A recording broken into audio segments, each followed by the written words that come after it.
Morning दोस्तों, Dagor hub Dagor academy online classes Jaipur में आपका स्वागत है। आज वीडियो लेक्चर में हम अफवाह तंत्र का टॉपिक जो पढ़ रहे हैं उसमें अरब सागरीय अफवाह तंत्र का सेकंड पार्ट पढ़ेंगे। अफवाह तंत्र का अरब सागर का फर्स्ट पार्ट मैं आपको दे चुका हूँ, सेकंड पार्ट की अपन चर्चा करेंगे। फर्स्ट पार्ट में माही नदी की और उसकी सहायक नदियों का हमने अध्ययन किया है। आज सेकंड पार्ट की हम चर्चा करेंगे। सेकंड पार्ट में महत्वपूर्ण नदी है लूणी नदी है, राइट। ये दिमाग में होना चाहिए आपके कि अरब सागरीय अफवाह तंत्र की दूसरी महत्वपूर्ण जो नदी है वो है लूणी नदी। देखिएगा, लूणी नदी की बेसिक अध्ययन अपन करते हैं लूणी नदी का, फिर मैं डायग्राम पे आपको बता देता हूँ या पहले एक्सप्लेनेशन थ्योरी में सारी इसकी दे देता हूँ। देखिएगा, लूणी नदी की स्थिति का आप अध्ययन करोगे तो लूणी नदी की स्थिति जब देखते हैं तो पहला पॉइंट है लूणी नदी के उपनाम। लूणी नदी को लवणवती कहते हैं, लवणवती के नाम से हम जानते हैं। इसी को सागरवती कहते हैं, सागरवती के नाम से भी इसको जानते हैं। मीठी खारी नदी के नाम से भी इसको जाना जाता है। ध्यान रखिएगा, लवणवती, सागरवती और मीठी खारी। इसके बाद में इसी नदी की स्थिति को और आप जब देखोगे तो इस नदी की स्थिति को पश्चिमी राजस्थान की सबसे बड़ी नदी, और इस कारण से पश्चिमी राजस्थान की सबसे बड़ी नदी है।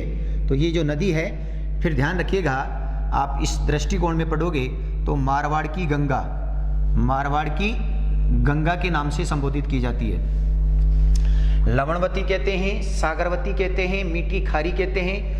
पश्चिमी राजस्थान की सबसे बड़ी नदी है, मारवाड़ की गंगा के नाम से संबोधित की जाती है। ये उपनाम हो गए। पॉइंट नंबर टू की हम चर्चा करते हैं उद्गम स्थल की हम बात करेंगे तो अजमेर जिले से निकलती, भैया अजमेर में अरावली पर्वतमाला, अजमेर में अरावली पर्वतमाला में नाग पहाड़ की औसत ऊंचाई 795 मीटर नागपाड़ अजमेर से नदी निकलती है। उद्गम स्थल की आप चर्चा करोगी तो नागपाड़ अजमेर से नदी निकलती है। 795 मीटर औसत ऊंचाई इसकी है नागपाड़ की। इसके बाद में नदी की स्थिति प्रवाह तंत्र में आप देखोगे, नदी का प्रवाह तंत्र देखोगे तो प्रवाह तंत्र ध्यान रखिएगा, राजस्थान में आप जब देखते हो तो राजस्थान में ये स्थिति जब बनती है तो अजमेर, ये क्रम से ध्यान रखना, अजमेर से नागौर से पाली, अजमेर से नागौर से पाली से जोधपुर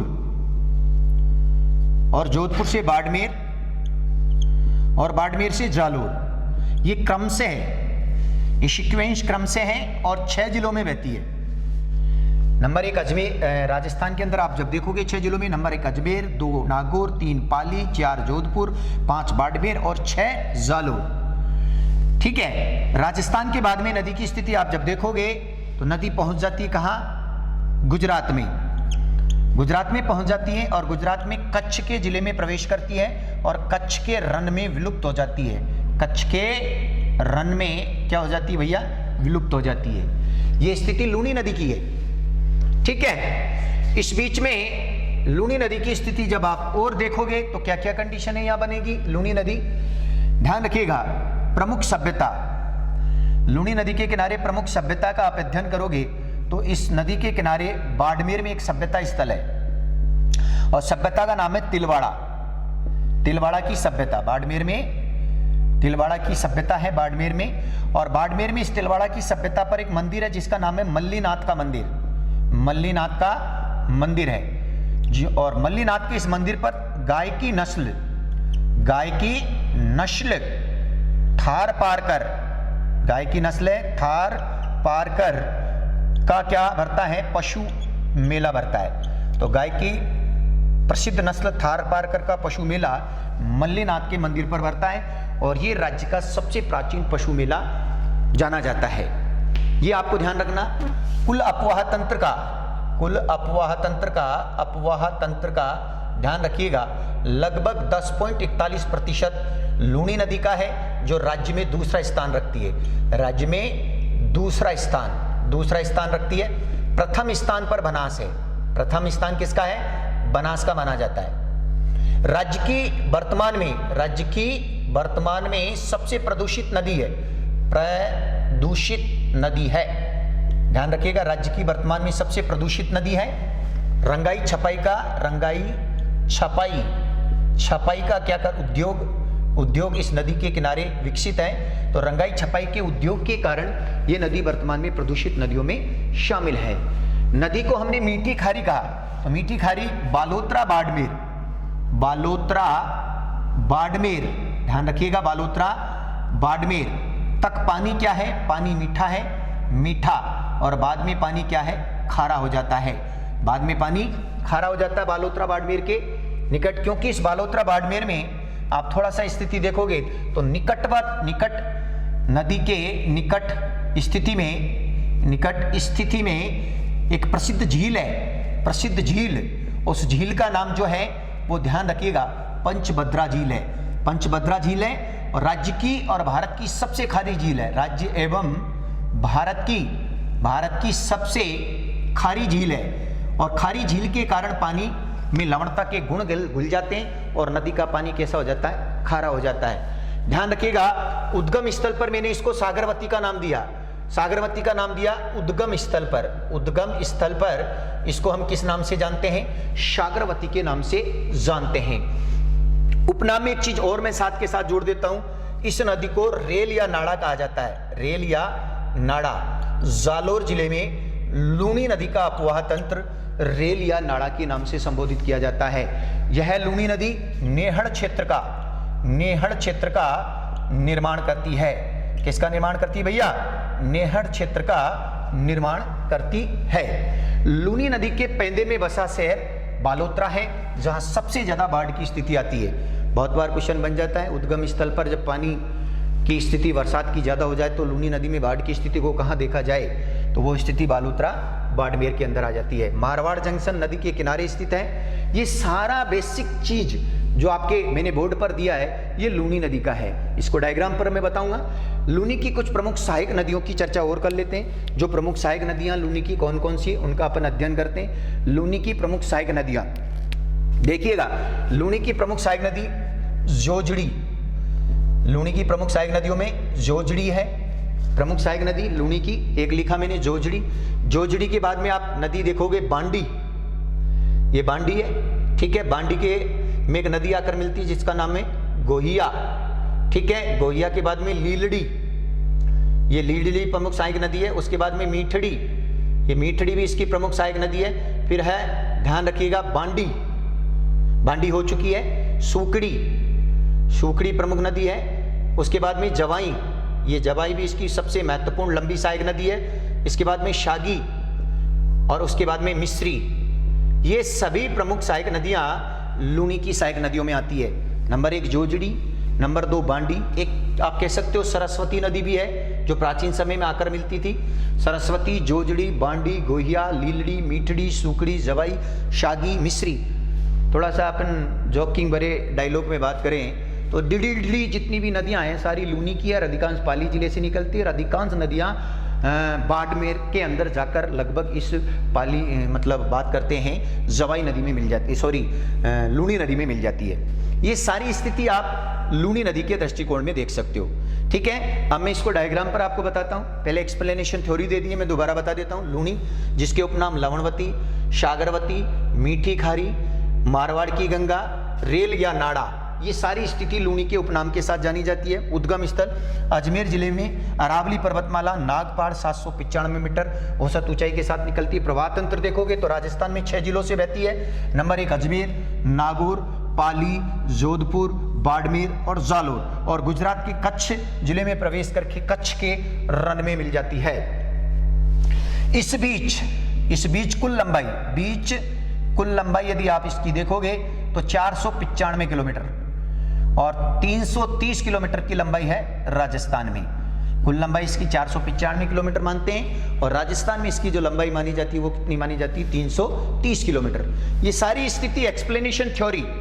प्रमुख सभ्यता स्थल बाड़मेर के अंदर एक तिलवाड़ा की सभ्यता है जो राज्य की प्राचीन सभ्यताओं में शामिल है। यहाँ पर मल्लीनाथ का एक मंदिर है जहां पर गाय की प्रमुख नस्ल थारपारकर नस्ल का मेला भरता है। ध्यान रखिएगा, इसी नदी का पानी बालोतरा बाड़मेर तक मीठा है, बाद में खारा हो जाता है। बालोतरा बाड़मेर तक मीठा, निकटवर्ती स्थिति में एक पंचभद्रा झील है जो राज्य और भारत की सबसे खारी झील है लवणता के मामले में। और ऐसा कहते हैं कि राजस्थान में सबसे उच्च कोटि का जो नमक है फिर इसी झील से बनता है। ये हम और दिमाग में इस में रखेंगे। पश्चिम के मरुस्थल प्रदेश की स्थिति का जब आप अध्ययन करोगे तो पश्चिम के मरुस्थल प्रदेश की स्थिति का जब आप अध्ययन करोगे तो ध्यान रखिएगा, ये कंडीशन आप इसमें देखोगे तो ये कंडीशन आपकी जो बनेगी, तो ये कंडीशन क्या बनेगी कि पश्चिम के मरुस्थल प्रदेश के अंदर सबसे बड़े अपवाह तंत्र का निर्माण करने वाली नदी है। पश्चिम के मरुस्थल प्रदेश में सबसे बड़े अपवाह तंत्र का क्या है, निर्माण करने वाली, पूरब की और सबसे बड़े अपवाह तंत्र का निर्माण करने वाली नदी बनास है। और दोनों को साथ में आप संयोग के साथ पढ़ोगे तो पहले नंबर पर बनास है और दूसरे नंबर पर लूनी नदी है। ये आपके दिमाग में होना चाहिए, ठीक है, ये दिमाग में आपके होना चाहिए, मतलब होना चाहिए दिमाग में आपके। इसके बाद में आप स्थिति को और स्पष्ट करेंगे तो क्या कंडीशन बन जाएगी, देखिएगा, इसके बाद में कंडीशन और बन जाएगी। वो कंडीशन आपकी जो बनेगी वो थोड़ा सा ध्यान रखने वाली बात है कि इस लूनी नदी की स्थिति में ध्यान रखिएगा, राज्य की वर्तमान में सबसे प्रदूषित नदियों में शामिल है। और राज्य की वर्तमान में प्रदूषित नदियों में शामिल है तो उस स्थिति में जब आप इसको देखोगे तो प्रदूषित नदियों में रंगाई और छपाई के उद्योग के कारण ये राज्य की वर्तमान में सबसे प्रदूषित नदियों में शामिल नदी है, ठीक है, ये आपके दिमाग में होना चाहिए। ये सारी स्थिति आपके दृष्टिकोण में इस तरह से बन जाती है और इस दृष्टिकोण में जब आप देखते हो तो ये कंडीशन आपकी आप देख लो। इसको मैं डायग्राम पे बताने की कोशिश करता हूँ, क्या डायग्राम पर ये कंडीशन बनती है वो आप देखेंगे। डायग्राम पर लूनी नदी को आप स्क्रीनशॉट ले सकते हैं इसको, ताकि आप दिमाग में सेट रख सको। कुछ प्रमुख सहायक नदियों का मैं दोबारा डायग्राम पे चलचित्र सेट कर दूंगा अभी थोड़ी देर में।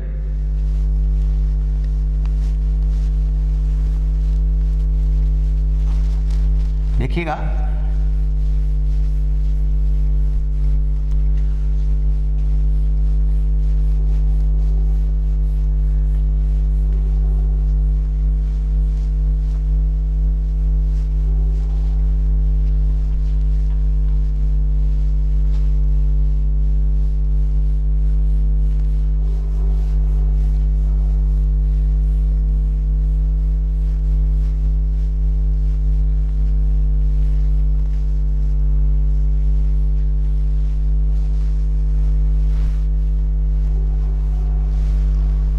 क्या कंडीशन है लूनी नदी के डायग्राम को अपन देखते हैं।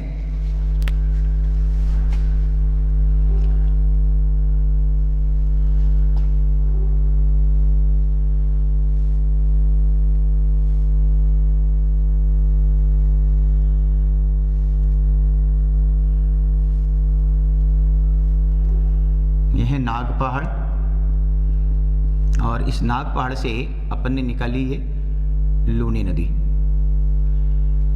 थोड़ा सा मैं डायग्राम पर इसको बना रहा हूं, पहले आप देखते चलेंगे। आप भी डायग्राम बना सकते हैं, कोई दिक्कत वाली बात नहीं है, आप डायग्राम बना सकते हैं बिल्कुल निश्चिंत होकर।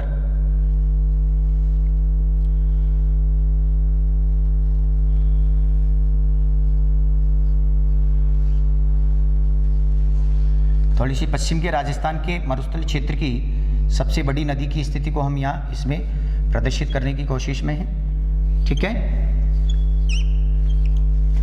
ये अंत में कच्छ का रन, कच्छ का रन है जिसमें नदी मिलती है, ये स्थिति आप इसमें देख सकते हैं। ये मुख्य नदी का डायग्राम तो मैंने आपको बना दिया। ये मुख्य नदी की स्थिति आपके सामने स्पष्ट हो गई है। अब देखिएगा इसकी सहायक नदियों का तंत्र इसमें कैसे शामिल किया जाएगा, वो स्थिति आपने दी। ध्यान रखिएगा, एक पुष्कर झील से नदी आकर मिलती थी, उस नदी का नाम था सरस्वती। पुष्कर झील से एक नदी आकर मिलती थी जिसका नाम क्या था, सरस्वती नदी। पुष्कर झील से आकर मिलती थी, सरस्वती है, ठीक है। ये पुष्कर से और यहाँ ये लगभग गोविंदगढ़ के निकट आकर मिलती है, गोविंदगढ़, गोविंदगढ़ के निकट आकर मिलती है और यहीं पर नाम पड़ता है लूनी नदी को हम यहीं से इसको नाम पर देते हैं। उत्तरी भाग से महत्वपूर्ण नदी है जो आप देखेंगे, एक नदी है महत्वपूर्ण, उस नदी का नाम है, ये नदी जो आ रही है ये नदी है आपकी, ये उत्तरी भाग से आने वाली महत्वपूर्ण नदी है जोजड़ी नदी है, उत्तरी भाग से मिलकर आती है। पाडलू गांव नागौर के अंदर, पाडलू गांव से निकलती है, नागौर के अंदर पाडलू गांव से निकलती है। नागौर के अंदर कौन से गांव से निकलती है तो ध्यान रखिएगा, नागौर के अंदर एक गांव है जिस गांव का नाम है पाडलू गांव, और इस पाडलू गांव नागौर के अंदर ध्यान रखिएगा वहां से निकलकर जोधपुर में जसवंत सागर बांध का निर्माण करती है। जसवंत सागर बांध का निर्माण करती है। कौन से बांध का निर्माण करती है? जसवंत सागर बांध का निर्माण करती है, ये आपको ध्यान रखना है। और जसवंत सागर बांध का निर्माण करती है तो ये जसवंत सागर बांध का निर्माण करने वाली जो नदी है, ध्यान रखिएगा, ये है आपकी कौन सी नदी? जोजड़ी। और निकटवर्ती स्थिति में खेजड़ली दुर्ग, कौन सा दुर्ग है? खेजड़ली दुर्ग के निकट, खेजड़ली दुर्ग के निकट जाकर ध्यान रखिएगा जोधपुर में नदी मिल जाती है जिसका नाम है जोजड़ी। एकमात्र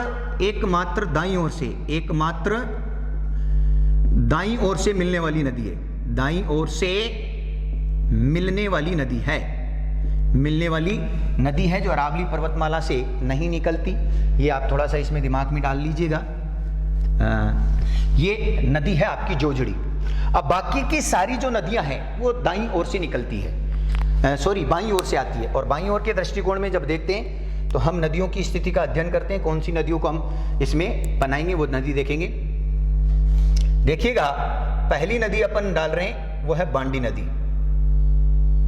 पहली नदी की स्थिति आप डालोगे तो नदी है बांडी नदी की स्थिति को हम इसमें मिलाएंगे। ये बांडी नदी कौन सी नदी है? बांडी नदी है, ये बांडी नदी है। और बांडी नदी की स्थिति को जब आप देखोगे तो बांडी नदी जो है, यहां आपको बांडी नदी का दृष्टिकोण दिख रहा है, देखिएगा बांडी जो नदी है, इस बांडी नदी की स्थिति को आप देखोगे तो बांडी नदी जो है यहां पर हेमावास गांव से निकलती है। और इस बांडी नदी पर एक बांध है, ध्यान रखिएगा, फिर अपन कह रहा हूं मैं, एक बांध है, बांध की स्थिति को मैं निर्धारित कर रहा हूं। और उस बांध की स्थिति को जब आप देखोगे तो ये हेमावास बांध है, हेमावास बांध पाली के अंदर बांडी नदी के किनारे हेमावास बांध है, ठीक है। ये बांडी नदी पर ही है। कौन सा बांध है भैया? बांडी नदी पर एक बांध है, उस बांध का नाम क्या है? हेमावास बांध है। और कौन सी नदी पर है? बांडी नदी पर एक बांध बना है, उस बांध का नाम है हेमावास। बांडी नदी पर एक बांध है, उस बांध का नाम क्या है? हेमावास बांध है। ये स्थिति आप इसमें देख सकते हैं। मैं डायग्राम को थोड़ा सा सुंदर बनाने के लिए कलाकारी कर रहा हूं, इसमें आप भी कर सकते हैं, कोई दिक्कत वाली बात नहीं है। ये स्थिति आप बांध की इसमें देख सकते हो, ठीक है। इसके बाद में देखिएगा इस बांडी नदी में इसकी एक सहायक नदी है, बांडी नदी में इसकी एक सहायक नदी जिसका नाम है गोहिला मैंने बताया, गोहिया आप कह सकते हो, नदी का नाम है गोहिया नदी है जो इसके अंदर आकर मिलती, पाली जिले के अंदर ही बहती है। ये प्रमुख नदी इसकी हो गई।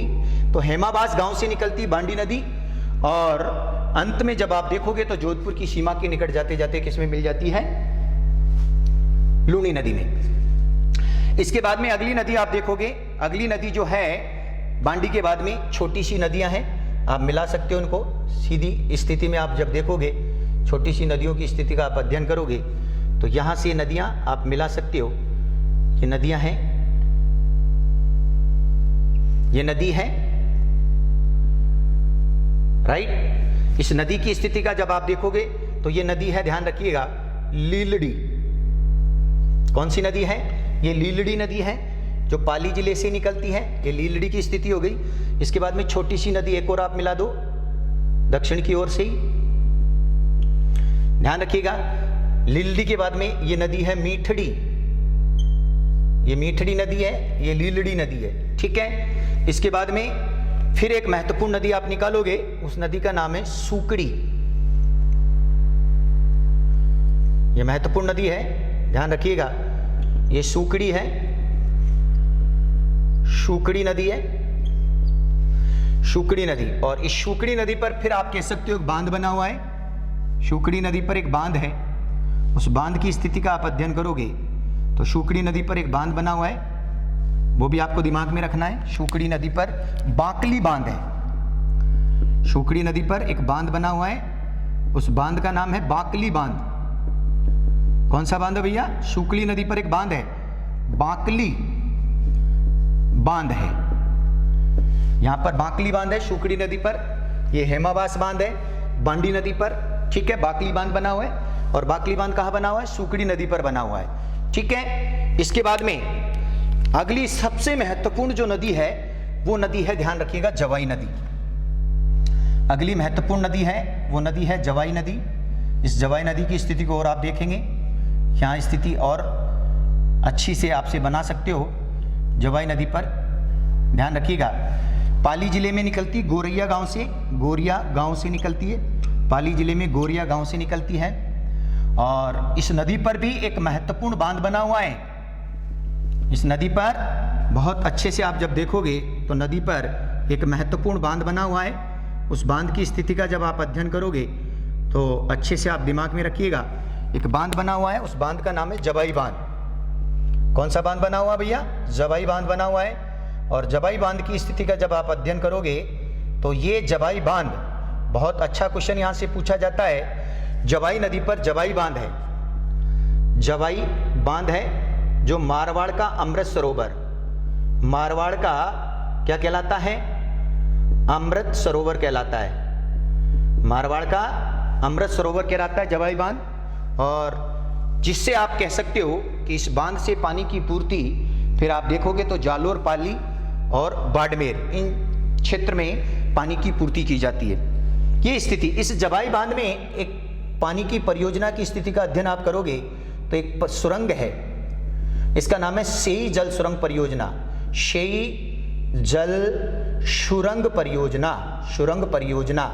ध्यान रखिएगा, इस बांध में पानी की पूर्ति परियोजना, इस बांध में पानी की पूर्ति शेई जल सुरंग परियोजना से की जाती है। शेई जल सुरंग परियोजना आप देखोगे तो ध्यान रखिएगा, नीचे मैंने शेई जल सुरंग परियोजना लिखा हुआ है, शेई जल सुरंग परियोजना, मैं ऊपर लिख देता हूं, आपको दिखने में दिक्कत हो रही हो तो ध्यान रखिएगा। शेई जल सुरंग परियोजना, शेई जल सुरंग परियोजना से ये स्थिति आप स्पष्ट कर सकते हो। शेई जल सुरंग परियोजना से पानी की पूर्ति इसमें की जाती। शेई एक उदयपुर में बहने वाली, ध्यान से रखिएगा, ये साबरमती की सहायक नदी है और वहाँ से पानी की पूर्ति की जाती। बांध में यदि पानी कम हो जाता तो जल सुरंग के माध्यम से पानी की पूर्ति की जाती थी। तो शेई जल सुरंग परियोजना का उद्देश्य जवाई बांध में पानी की पूर्ति को बनाए रखना है। ये स्थिति आप इसमें और देख सकते हो। इसी के अंदर ध्यान रखिएगा, सहायक नदियों का दृष्टिकोण हमारा चल रहा है। इसी सहायक नदियों के दृष्टिकोण में अगली महत्वपूर्ण जो नदी है वो अपन और अध्ययन में लेके आते हैं। अगली महत्वपूर्ण नदी का अध्ययन करते हैं। जो नदी है वो है शागी नदी। ध्यान रखिएगा, एक सहायक नदी है, आप उसको भी इसमें डाल सकते हो। सहायक नदी की स्थिति आप इसमें देख सकते हो। जवाई बांध तो पाली के अंदर है। आगे आप यहाँ जाओगे तो एक नदी की स्थिति का आप अध्ययन करोगे तो यहाँ मैं नदी इसमें से ऐसे ही बना रहा हूँ, ध्यान रखिएगा। मैं थोड़ा सा शेई जल सुरंग परियोजना को नीचे लिख देता हूँ ताकि आपके समझ में आ जाए चीज, या मैं इसको बाहर टॉप पर लिख रहा हूँ। शेई जल सुरंग परियोजना से पानी की पूर्ति की जाती है, पूर्ति की जाती है। शेई जल सुरंग परियोजना से किसकी पूर्ति की जाती है? पानी की पूर्ति की जाती है, ठीक है। ये स्थिति आपके इसमें स्पष्ट हो जाती है। यहाँ से फिर इसमें एक नदी आकर मिलती है, उस नदी का नाम है, ध्यान रखिएगा, ये नदी है खारी नदी। खारी नदी है, शेरगढ़ की पहाड़ी, सिरोही से निकलती है। शेरगढ़ सिरोही, शेरगढ़ सिरोही, सिरोही से निकलती है, शेरगढ़ सिरोही से निकलती है, नदी का नाम है खारी नदी। कहाँ से निकलती है? शेरगढ़ सिरोही से नदी निकलती है, जिसका नाम है खारी नदी। शेरगढ़ सिरोही से निकलती है, जो जवाई में मिलती है, ठीक है। और अंत में एक महत्वपूर्ण सहायक नदी और है, छोटी सी नदी है, उसका दृष्टिकोण आप इसमें डाल सकते हो। इस तरह से आकर मिलती है, ये नदी है शागी नदी। कौन सी नदी भैया? ये शागी नदी है। और शागी नदी जो है जसवंतपुरा की पहाड़ी से, जसवंतपुरा की पहाड़ी जालोर से निकलती है। शागी नदी अंतिम मिलने वाली महत्वपूर्ण नदी है, जो किसकी सहायक नदी कह सकते हो आप? लूणी की सहायक नदी कह सकते हो। तो इस डायग्राम से ये स्थिति आपकी यहाँ स्पष्ट हो जाती है। अंत में एक नदी और है मिस्री। मिस्री नदी को और आप मिला लो, चाहो तो इसमें मिस्री नदी का अध्ययन और कर सकते हो। ये अंत में एक और नदी, इस नदी की स्थिति को आप मिलाओगे तो यहाँ पर ये ध्यान रखिएगा। अगली लास्ट नदी और मैं मिला देता हूँ, यह है मिस्री नदी। मिस्री, समझ में आया? तो इस तरह से पूरे डायग्राम में ये बाईं ओर दाईं ओर का डायग्राम आपका कंप्लीट हो जाता है। और इस डायग्राम की स्थिति आप स्क्रीनशॉट ले लो, ताकि आपके डायग्राम स्थायी रूप से सेव हो जाए सिस्टम पे, ठीक है। तो इस डायग्राम में सारा दृष्टिकोण हो गया है। देखिएगा, दोबारा रिवाइज करा रहा हूँ। लूणी नदी नागपाड़ से निकलती है। नागपाड़ से निकलने पर पुष्कर झील से सरस्वती नदी आकर मिलती है गोविंदगढ़ अजमेर में, वहाँ नाम लूणी पड़ता है। पहली महत्वपूर्ण सहायक नदी जो है वो बांडी नदी है, जिस पर हेमाबास बांध स्थित है पाली जिले में। दूसरी लीलड़ी, तीसरी मीठड़ी, चौथी सूकड़ी। सूकड़ी देशूरी क्षेत्र से निकलती है, देशूरी गांव पाली से निकलती है सूकड़ी। और बांकली बांध जालोर के अंदर, इस पर एक बांध है बांकली बांध, ये जालोर में है, यहाँ पर ध्यान रखिएगा, इस पर बना हुआ है। जवाई नदी गोरैया गांव पाली से निकलती है और जवाई बांध बना हुआ है, खारी इस जवाई में मिलती है। ये सारी स्थिति आपके डायग्राम में समझ में आ चुकी। अधिकांश तो दाईं ओर है, वो पाली से निकलती है और बाड़मेर की सीमा पर जाते जाते इस लूणी नदी में मिल जाती है, ठीक है भाइयों। इस स्थिति में ये आपका लूणी एवं उसकी सहायक नदियों का अपवाह तंत्र है। समझ में आया? लूणी एवं उसकी सहायक नदियों का क्या है? अपवाह तंत्र आपके चित्रण में चित्रित है। तो ये स्थिति आप इस तरह से यहाँ स्पष्ट कर सकते हैं, ठीक है। तो अगली स्थिति अपन जो देखेंगे, तो ये स्थिति आपकी किसकी हो गई? अरब सागरीय अपवाह तंत्र की स्थिति आपके यहाँ इसमें कंप्लीट होती है। कंप्लीट नहीं होती, दो नदियाँ और हैं छोटी छोटी, जिनका अध्ययन भी अपन करेंगे। एक पश्चिमी बनास है और एक साबरमती है, ठीक है। उनका अध्ययन भी अपन साथ के साथ करेंगे। बाकी इस स्थिति में आप देख लीजिएगा, ये आपके सामने जो कंडीशन है ये लूणी नदी की है। मैं साथ के साथ बता ही देता हूँ, दो नदियाँ और हैं, ज़्यादा लॉजिक है नहीं उसमें, उनका अध्ययन अपन कर लेते हैं। पहली नदी है साबरमती नदी। डायग्राम की उसमें जरूरत नहीं है, वैसे ही आपको मैं समझा देता हूँ। पहली नदी है साबरमती। साबरमती नदी देखिएगा, उद्गम स्थल साबरमती नदी उद्गम स्थल उदयपुर जिले से निकलती है। ध्यान रखिएगा, कहां से निकलती है? उद्गम उदयपुर जिले से निकलती, पदराला ग्राम की पहाड़ी, पदराला ग्राम की पहाड़ी से निकलती है। पदराला ग्राम की पहाड़ी से निकलती है। उदयपुर से निकलकर नदी, उदयपुर से निकलकर जो नदी है, ध्यान रखिएगा, उदयपुर से निकलकर जो नदी है गुजरात में, कहां पर? गुजरात में। और गुजरात में जब आप अध्ययन करोगे तो साबरमती साबरकांठा जिले में प्रवेश करती है। साबरकांठा जिले में क्या करती है? प्रवेश करती है। साबरकांठा जिले में प्रवेश करती है, ये स्थिति आप इसमें देख सकते हैं। साबरकांठा जिले में प्रवेश करती है। इस नदी के किनारे गांधीनगर और अहमदाबाद,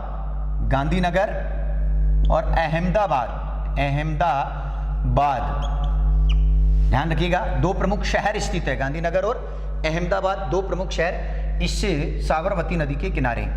राज्य की एकमात्र ऐसी नदी जिसका उद्गम तो राजस्थान से होता है, किंतु संपूर्ण जल का उपयोग, ध्यान रखिएगा, गुजरात करता है। और वर्तमान में राज्य की प्रदूषित नदियों में ये शामिल है, क्योंकि उद्योग धंधे इस नदी के किनारे विकसित है। ये सारी स्थिति आपके किसकी नदी के संदर्भ में हो गई? साबरमती नदी के संदर्भ में हो चुका है। इस बीच कुल लंबाई आप देखेंगे, कुल लंबाई साबरमती की कुल लंबाई 416 किलोमीटर है। ठीक है, 416 किलोमीटर के समथिंग इसकी कुल लंबाई की स्थिति। प्रमुख सहायक नदियां, प्रमुख सहायक नदियां, उनका अध्ययन भी आप देखेंगे। प्रमुख सहायक नदियां कौन कौन सी है जो आप दिमाग में रखना है, और सहायक नदियों में आप देखोगे पहली नदी है बेतरक, बेतरक नदी है। दूसरी है शेई नदी, शेई नदी, हतमती, हतमती, हतमती, मेशवा, मेशवा, मानसी, मानसी और वाकल, वाकल, ठीक है। बेतर्क, शेई, हतमती, मेशवा, मानसी और वाकल, ये सभी किसकी सहायक नदियां हैं? ये सभी जो है साबरमती की सहायक नदी है। नंबर 1 बेतर्क, शेई, हतमती, मेशवा, मानसी और वाकल, ये सभी किसकी सहायक नदियां हैं आपके सामने? ये सभी ध्यान रखिएगा साबरमती की सहायक नदी। तो साबरमती कुल लंबाई 416 किलोमीटर, उद्गम स्थल उदयपुर में पदराला ग्राम की पहाड़ी, उदयपुर से निकलकर गुजरात में साबरकांठा जिले में प्रवेश करती है, ठीक है। और इस नदी के किनारे गुजरात के 2 प्रमुख शहर गांधीनगर और अहमदाबाद स्थित है।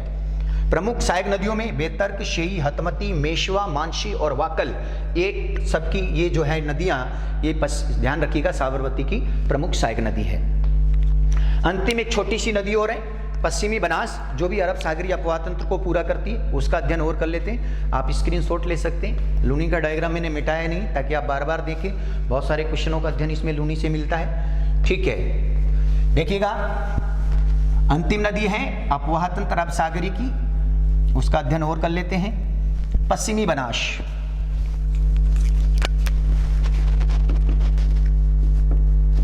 पश्चिमी बनास, ध्यान रखिएगा साबरमती अंत में जाकर खंपात की खाड़ी में मिलती है ना।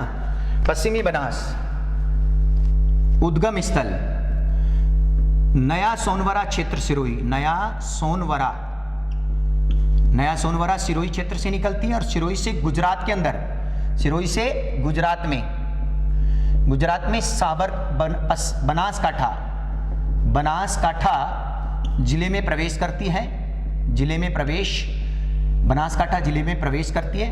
2 प्रमुख शहर नदी के किनारे, प्रमुख शहर नदी के किनारे, एक तो आबू शहर है जो राजस्थान का आबू शहर, और एक दिशा शहर है गुजरात का दिशा शहर। 2 प्रमुख शहर दोनों नदियों के किनारे, एक आबू शहर जो माउंट आबू है राजस्थान, और एक शहर है दिशा शहर जो गुजरात का इसी नदी के किनारे स्थित है। प्रमुख सहायक नदी, प्रमुख सहायक नदियों में 2 प्रमुख सहायक नदियों का नाम आपको ध्यान रखना। एक नदी है कुकड़ी और एक नदी है सूकली, शूकली, एक कुकड़ी और एक सूकड़ी, कुकैली और शूकैली, 2 प्रमुख सहायक नदी, ये ध्यान रखिएगा पश्चिम बनास की प्रमुख सहायक नदियों में शामिल है। तो इस तरह से पश्चिम बनास फिर अंत में जाकर कच्छ के रन में मिल जाती है, कच्छ के रन में मिल जाती है, ठीक है। देखो अरब सागरीय अपवाह तंत्र में 2 नदियां खंपात की खाड़ी में मिलती है, 2 कच्छ के रन में मिलती है। खंपात की खाड़ी में जो 2 नदियां मिलती है उसमें माही और साबरमती है, कच्छ के रन में लूनी और पश्चिमी बनास है। तो विद्यार्थियों इस पश्चिमी बनास के साथ ही अरब सागरीय अपवाह तंत्र आपका समाप्त होता है। वीडियो आपको अच्छा लगे, पसंद आए तो लाइक करें, कमेंट करें, शेयर करें। धन्यवाद।